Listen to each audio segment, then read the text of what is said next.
to ask you a simple question, as simple as, would you make a copy of your house keys and give it to a stranger, a CEO of a company with tens of thousands of employees, who most, if not all of them, have the access to your house keys? Would you like that idea? I assume if you're in a sane mind, you would say no. And the reasoning behind that is simply that it won't be long before they abuse the power and enter your house, which is absolutely fair. So then, within the same context, why do we overshare? Sorry, that is such a wrongly constructed question. Let me try that again.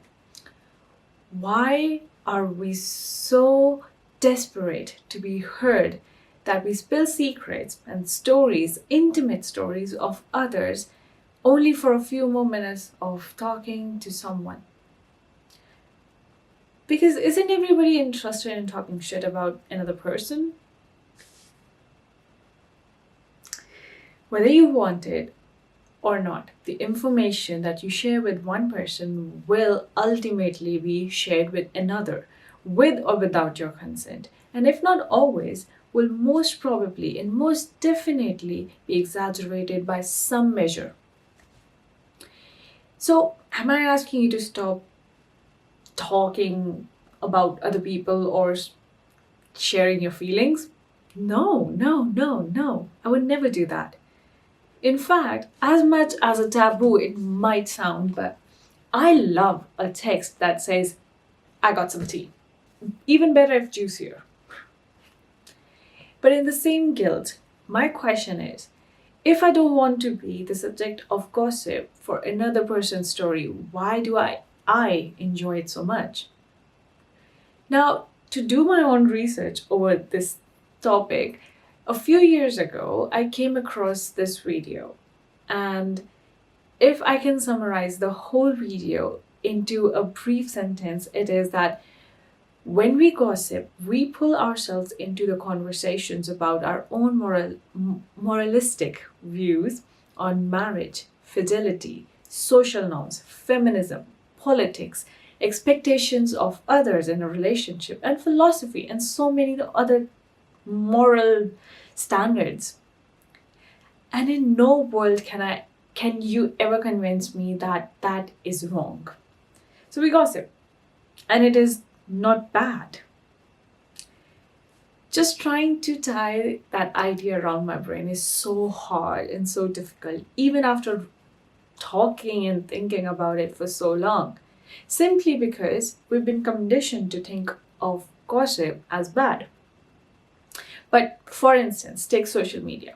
Your personal information is like oil, it's a treasure. But neither you nor your information is quote unquote a product to be sold. Imagine if you were in the world of the Truman Show, except you know that you are being watched. The anxiety of performing to a higher standard every day, every second.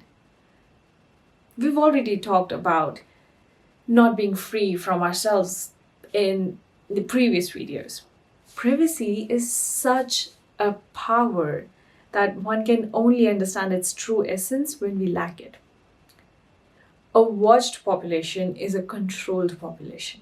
Every click on the internet can be found 20 years down the line and pull out a string of threads revealing your entire existence, and just in the mere internet database.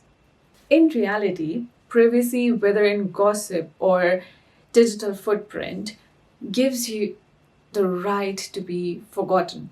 And as scary as it might sound, coming from somebody who's scared to be forgotten, it is really important to have that right. It's crucial.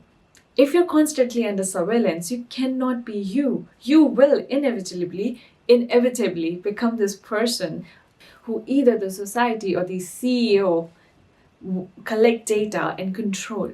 If you allow me, I want to tie this idea to another thing that we discussed a little while ago under choice paralysis. Basically, the idea of these big companies using and creating the walls of curated recommendations and F.for.you pages around you. With all these you might like recommendations, you are restrained within a box of limited possibilities. Similarly, whether you see gossip or as good or bad, it will come around to you in one way or the other until you're tied to one single perception by everyone you know. And the only way out of that is to leave, start afresh, leave the country, leave the people, leave and move on and move away among new strangers. And that is a whole different topic I can go on and on about. I am the leaver. But that's for another time. Until then.